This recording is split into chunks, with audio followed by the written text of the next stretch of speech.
Hello friends. बहुत पहले की बात है। एक एंशियंट सिटी में आरकात नाम का आदमी रहता था। वो बहुत दयालु था और खूब सारे पैसे दान करता रहता था। मगर फिर भी उसकी दौलत हमेशा बढ़ती ही रहती थी, इतनी कि वो उसे खर्च भी नहीं कर पाता था। एक दिन उसे उसके पुराने दोस्त मिल जाते हैं। हैरान दोस्तों ने आरकात से पूछना शुरू किया कि आरकात, तुम इतने खुशनसीब कैसे हो? आज तुम बेबीलोन के सबसे अमीर इंसान हो, जबकि हमारे लिए 2 वक्त की रोटी कमाना भी मुश्किल है। तुम सबसे महंगे कपड़े पहनते हो, अच्छा-अच्छा खाना खाते हो, जबकि हम सादे कपड़े और सादे खाने के अलावा सोच भी नहीं सकते। मगर फिर एक टाइम ऐसा भी था जब हम एक ही टीचर से पढ़ते थे, एक ही गेम खेलते थे। तब तुम हमसे बेहतर नहीं थे, ना ही तुम में कुछ एक्स्ट्रा टैलेंट था। हमने मेहनत भी सेम ही की। फिर बताओ अरकात, ऊपर वाला तुम पे मेहरबान क्यों हुआ? ये सुनकर अरकात ने हंसकर कहा, मैं ज़रूर बताऊंगा मेरे दोस्तों। ये सब इसलिए कि तुमने इन सालों में दौलत कमाने के असली कानून को नहीं सीखा। सो मैं तुमको आज अपनी कहानी सुनाकर ये कायदे सिखाऊंगा। ये सब तब स्टार्ट हुआ जब मैं बहुत जवान था। मैंने आसपास की सारी चीज़ों को ऑब्जर्व करना स्टार्ट किया और मैं फिर ये समझा कि money is important in this world and it gives power. तब मैंने उसी दिन डिसाइड कर लिया कि मैं इन चीज़ों से अपना हिस्सा ज़रूर लूँगा। मैंने शुरुआत पत्थरों पे लिखने के काम से शुरू की। मैंने महीनों खूब मेहनत की, बट मुझे इसमें कुछ प्रॉफिट नहीं दिख रहा था। मेरी सारी कमाई खाने, कपड़े और डेली एक्सपेंसेस में निकल जाती थी। एक दिन अल्केमिस्ट नाम का मनी लेंडर मेरे पास आया था। उसने मुझसे मिट्टी के टैबलेट्स पे जीक्लॉ लिखने के लिए कहा और कहा, अगर तुमने ये काम 2 दिनों में पूरा किया तो तुम्हें कॉपर के 2 एक्स्ट्रा सिक्के दूंगा। ये सुन के मैंने ज़ोरों से काम करना शुरू किया, बट अफसोस 2 दिनों में ये काम मुझसे पूरा नहीं हो पाया। वो बहुत गुस्सा था। मैंने हिम्मत जोड़कर उससे कहा कि अल्केमिस्ट, आप इतने अमीर हो, प्लीज़ मुझे भी बताओ कि मैं भी इतना अमीर कैसे बन सकता हूँ। अल्केमिस्ट हंसने लगे और उन्होंने मुझसे कहा कि मुझे तुम्हारी हिम्मत की दाद देनी पड़ेगी। तुमको इस सीक्रेट को मैं कल बताऊंगा। नेक्स्ट डे अल्केमिस्ट वापस आते हैं। मैंने उनसे कहा, प्लीज़ मुझे वो सीक्रेट बता दो। अल्केमिस्ट ने कहा, ठीक है, गौर से सुनो।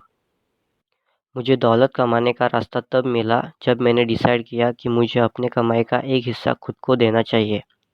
मैंने सोचकर कहा, बस इतना ही? अल्केमिस्ट ने हंसकर जवाब दिया, बताओ मुझे, तुम अपने लास्ट मंथ के कमाई से कितने पैसे अपने पास रखते हो?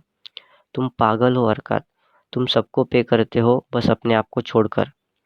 याद रखो, हर वो गोल्ड का सिक्का जिसे तुम बचा के अपने पास रखोगे, वो तुम्हारे स्लेव जैसा होता है, जो तुम्हें और कॉपर के सिक्के कमा के देगा। अगर तुम्हें रिच बनना है तो तुम्हें अपने सेविंग की कमाई से कमाई करनी आनी चाहिए और उसकी कमाई से भी कमाई करनी आनी चाहिए। इस नॉलेज को हल्के में मत लेना। ये नॉलेज देके मैं तुम्हें तुम्हारे काम से 1000 गुना ज़्यादा पे कर रहा हूँ।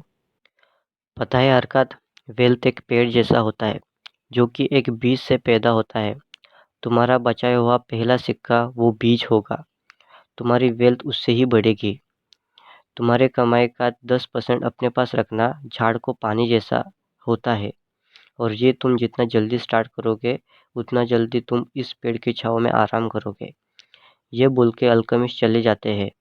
मैंने उनकी इस सिस्टम को ट्राई किया। हैरानी की बात ये थी कि मुझे कोई प्रॉब्लम नहीं आई। मैंने पूरे 1 साल ऐसा किया। फिर एक दिन अल्केमिस्ट वापस आए और उन्होंने पूछा कि सेविंग्स कैसी चल रही है? तो मैंने कहा, काफ़ी अच्छी चल रही है। फिर उन्होंने पूछा कि मैंने उन पैसों का क्या किया? मैंने कहा कि मैंने उन पैसों से पीतल खरीदा और उसे ढाल बनाने वाले को दिया, जो कि मुझे महीनों के गैप्स में प्रॉफिट का एक शेयर मार्जिन देता है। अल्केमिस्ट को ये बहुत अच्छा लगा। फिर उन्होंने पूछा कि मैं उन पैसों से क्या करता हूँ? तो मैंने कहा कि मैं उन पैसों से अच्छे खासे कपड़े लेता हूँ और बहुत सारी अच्छी चीज़ें खरीदता हूँ। अल्केमिस्ट हंसने लगे और उन्होंने कहा कि तुम अपने पेड़ को बढ़ने से पहले ही काट रहे हो। तुम अपने सेविंग्स के बच्चे को ही खा रहे हो। कमाए हुए पैसे को फिर से री इन्वेस्ट करना चाहिए, बिना उसे फालतू की चीज़ों पे खर्च किए। एक टाइम ऐसा आएगा अरका, जिस दिन तुम अपने पैसे को बिना सोचे समझे खर्च भी करोगे, तब भी तुम्हें इतना फ़र्क नहीं पड़ेगा। मगर ये वो टाइम नहीं है। ऐसा कह के अल्केमिस्ट वहाँ से चले जाते हैं। अगली बार जब वो लौट कर आते हैं तब मैं उनसे कहता हूँ कि मैं उतना पैसा तो नहीं कमा रहा जितना कि मैं चाह रहा था, लेकिन मेरी सेविंग्स और उनके बच्चे मुझे अच्छा खासा पैसा बना के देते हैं।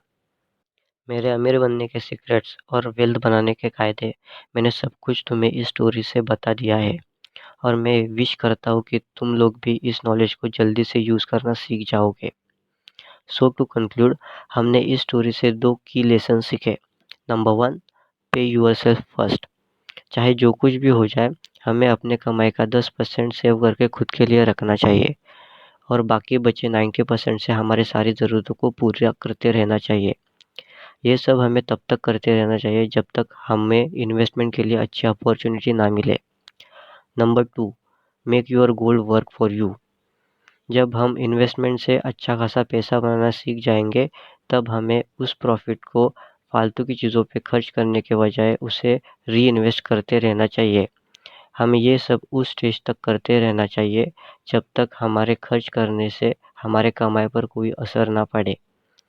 ये सब पावरफुल लेसन्स मैंने the richest man in Babylon इस किताब से सीखे हैं, जो कि एक फाइनेंशियल लिटरेचर की एक क्लासिक बुक है। लाइक करें अगर ये लेसन्स आपको थोड़े से भी वैल्यूएबल लगे। अपने व्यूज़ को कमेंट करें और शेयर करें ये नॉलेज अपने फ्रेंड्स और फैमिली मेम्बर्स के साथ, और सब्सक्राइब करना ना भूलें। मैं आपके लिए ऐसे ही अमेजिंग लेसन्स हमेशा लेकर आते रहता हूँ।